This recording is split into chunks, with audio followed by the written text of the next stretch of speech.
திருச்சபையை இரண்டாக பிரித்து பார்க்கிறார். என்ன இரண்டாக பிரித்து பார்க்கிறார் என்றால், மேன்மேட் சர்ச், காட்ஸ் சர்ச் என்று இரண்டு பிரிவாக பிரிக்கிறார். மேன்மேட் சர்ச் அப்படின்னு அவர் சொல்லும்போது என்ன சொல்கிறார் என்றால், இந்த செல்வம் தேடும் முயற்சியில் ஈடுபடுவதெல்லாம் மனிதனாக உருவாக்கிய திருச்சபை, மனிதன் அதுக்கு வேறொரு வடிவம் கொடுத்து செல்வம் மிகுந்த திருச்சபையாக மாற்றிவிட்டான்.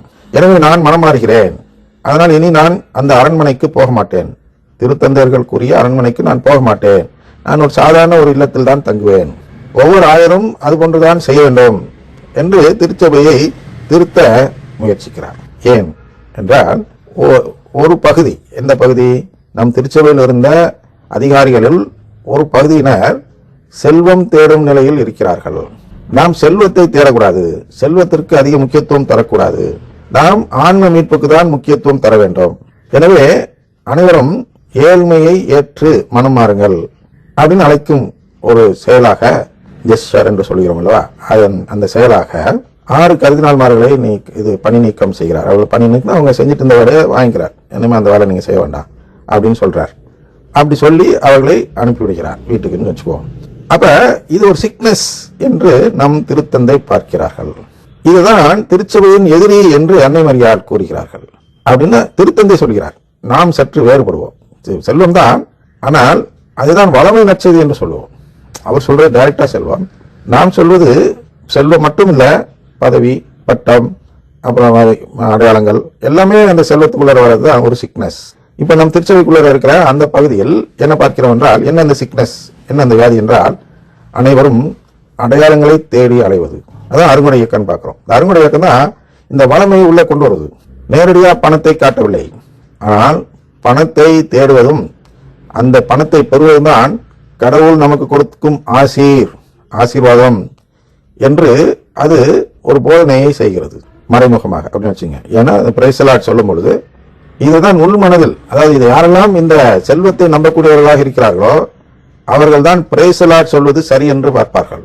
கடவுள் புகழ்ச்சியை எதிர்பார்க்கிறார் என்று சொல்வார்கள், சொல்லிக் கொடுப்பார்கள். கடவுள் நம்மிடம் புகழ்ச்சியை எதிர்பார்ப்பதில்லை.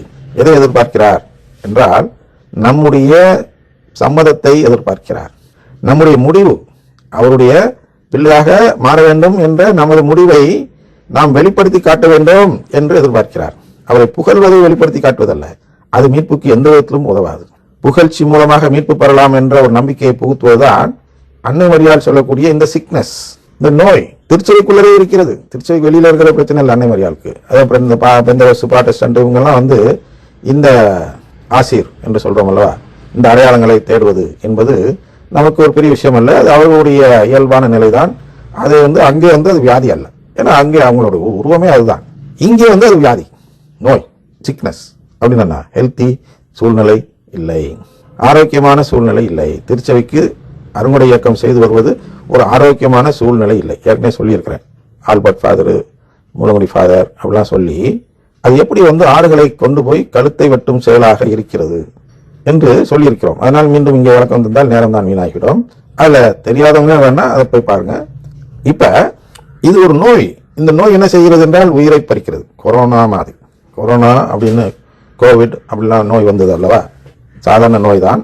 பார்க்க ஜுரம் வருது, சளி பிடிக்குது, சளிக்குள்ள மருந்து போட்டா கேட்க மாட்டேங்குது, அதனால உயிர் இழப்பு அப்படின்னு பார்த்தோம்.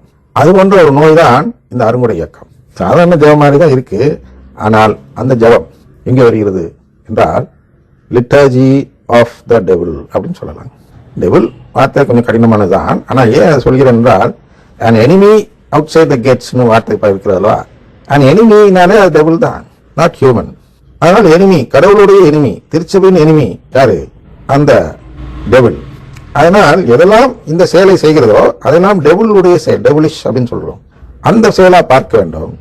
அப்ப லிட்டர்ஜி ஆஃப் த டெவில் அப்படின்னு ஏன் சொல்றேன் என்றால், liturgy opposite to the faith of the Catholic church அப்படி சொல்ல வேண்டும். எப்படி எனிமி என்னன்னா ஒரு ஜெபம், லிட்டர்ஜி என்னன்னா திரு வழிபாட்டு ஜெபம், எழுதப்பட்ட ஜெபம் அப்படி வச்சுங்க. எழுதப்பட்ட இந்த நம்பிக்கைக்குரிய ஜெபம் என்று எழுதப்பட்ட ஒரு ஜெபம், அதனால் லிட்டர்ஜி என்று சொல்கிறோம். எங்க கத்தோலிக்க திருச்சபையில் எழுதப்பட்டு கொடுக்கப்படும் ஜெபம், குறிப்பா அந்த திருப்பலியில் சொல்லப்படும் ஜெபம். எழுதப்பட்ட ரோமன் மிசல் அப்படின்னு இருக்கு. அந்த ரோமன் மிசலை தான் அனைவரும் உலகம் முழுவதும் உள்ள அனைத்து பங்கிலும் பயன்படுத்த வேண்டும் என்பது நமது லிட்டர்ஜிக்கல் சட்டம் அப்படின்னு வச்சுங்க. வழிபாட்டிற்குரிய திரு வழிபாட்டிற்குரிய சட்டம் என்ன சொல்கிறது என்றால், ரோமையில், அதாவது வத்திக்கான் நகரத்தில் தலைமையகத்தில் இன்று என்ன சொல்லி திருப்பலி ஒப்புக் கொடுக்கப்படுகிறதோ அதே கருத்தை உலகம் முழுவதும் உள்ள அனைத்து பங்கிலும் சொல்லி திருப்பலி ஒப்புக் கொடுக்க வேண்டும் என்று என்ன செய்திருக்கிறார்கள் என்றால், எல்லாருக்கும் தெரிஞ்சதான் நான் சொல்றேன், ஒவ்வொரு நாளும் இதுதான் வாசகம், இதுதான் மன்றாட்டு அப்படின்னு சொல்லி அவங்களே அனுப்பி வைத்திருக்கிறார்கள். அதுதான் ஆண்டாண்டு காலமாக நடந்து கொண்டு வருகிறது. அங்கிருந்து என்ன கொடுக்கிறாரோ அதை தான் நாம் சொல்ல வேண்டும்.